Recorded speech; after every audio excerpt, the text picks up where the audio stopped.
Business owner, read less.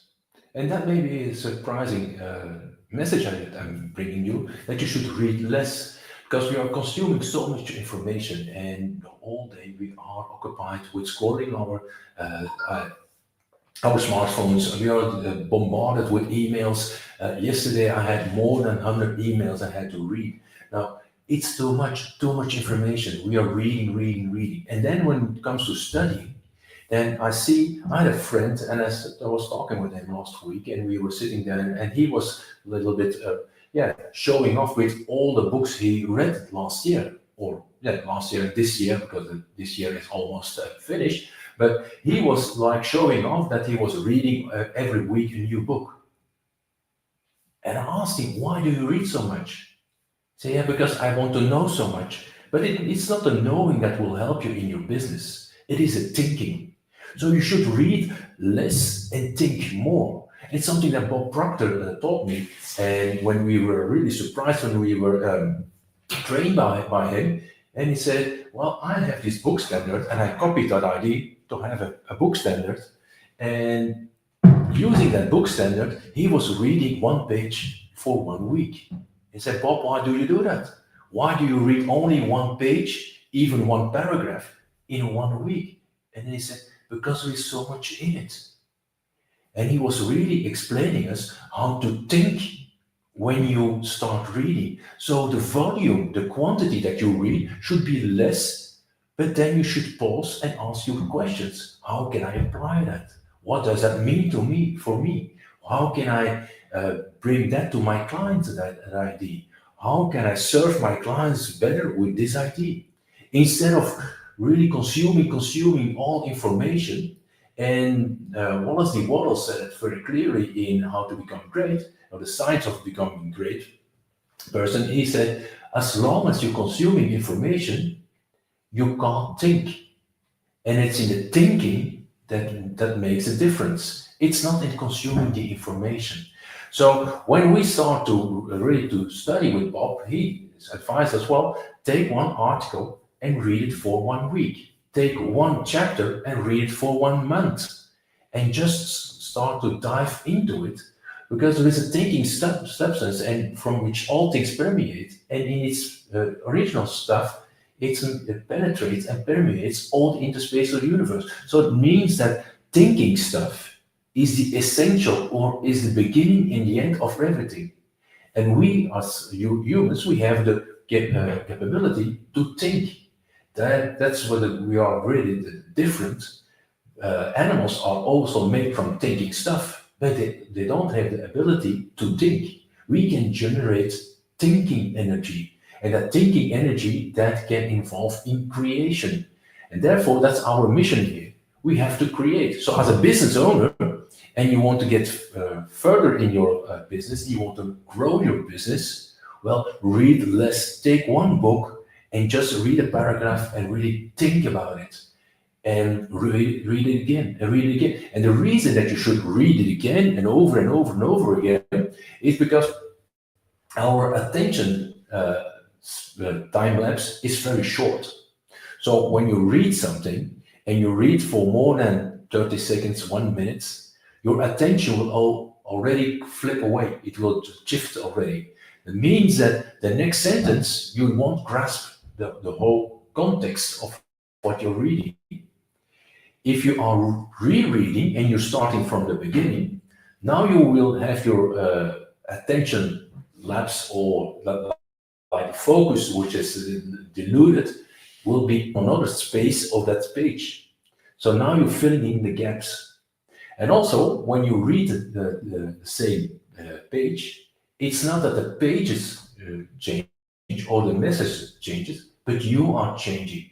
You are changing your beliefs. And I spoke already a lot about paradigms on this channel. Well, by rereading, by reconsidering, by rethinking, by using your higher faculties, and especially the faculty of your thinking faculty, but also the faculty of perception, so that you change your perception and your belief system. Now you're changing your paradigms. And once your paradigms are rewritten and are reinstalled into your subconscious brain, you will start to act differently. And there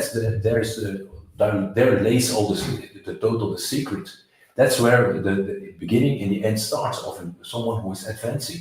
It's understanding that if you want to advance in your life, that you have to change your beliefs. And how do you change your beliefs? Well, that you change your beliefs by changing your perception, by rethinking things, and by seeing things from another angle, and by adopting new beliefs. And once you start adopting new beliefs, you will be able to act automatically in another way. And there is where you should start if you are reading, and you are reading books, whatever. If it's a financial book, if it's a more self-development book, read less. Read less in quantity, but reread it, rethink it, and ask yourself powerful questions. Ask yourself powerful questions. What can this book or what can this phrase mean to my business? And it helps if you have like a goal card, or you have your goal written down, because now once you write your goal down, it becomes an image. A word is just like a description which is creating an image in your mind. So if you write down your goals and you put it on a small goal card, and then you take your goal card, and before you start to read, that's what I do. Before you start reading, you just think about your goal. Where are you going? You just become calm. And if you become more calm, your brain waves, they will drop. And if your brain waves are going to alpha, there you will be more intuitive, and you will find new solutions. As long as you're stressed and you're in the action-reaction modus, information will be stocked, but you won't be open for intuition, and you will miss a lot of the message of the things that you are reading. I hope this helps, that you have some clues that maybe it's better to read one book a month, 2 books a year, but really dive into those books. I'm reading Think and Grow Rich. This one, the big one, the Think and Grow Rich, and I read it over and over. Every day I read a page, and I just reread it, and then I just read that whole chapter for a whole month. And now I'm in the chapter of persistence, chapter 9. It's so beautiful chapter, because if you understand persistence, there is where the magic happens, or where the difference is made between failure and success. Because you're not able to give up. You're not willing to give up. But you only can create persistence if you have a lot of desire and a lot of faith, and not faith in yourself. Because people often think, yeah, I have to have faith in myself. I have faith in myself. No, you don't have to have faith in yourself. You have to have faith in the higher, in the principle, in the principles of the universe. And if you're a person of religion, then you would call it God. And if you're not a person of religion, well, there is still something which is governing the universe, and then you would have faith in the principles of the universe, universal laws. And then you would study those universal laws. And the more you have faith in those universal laws, the more that it will be easy to be persistent, because persistence comes out of desire and faith. I hope this helps. If you have some insights, put them in the comments. I would like to know, which book are you reading now? Are you reading Think and Grow Rich? Are you reading The Science of Getting Rich? If you want to know which books my favorite books are, well, I put it down in a link in the description, my resources, and there you find all the books I'm studying on a regular basis. It's not a bunch. I don't read 100 books, but I read the good ones. And if you would like to know which books I'm reading, go to Nicopots/resources, and there you will find all the books that I'm reading. Okay, I hope you enjoyed this video. If you do so, watch the next video and thumbs up, subscribe. Love you all, and see you in the next.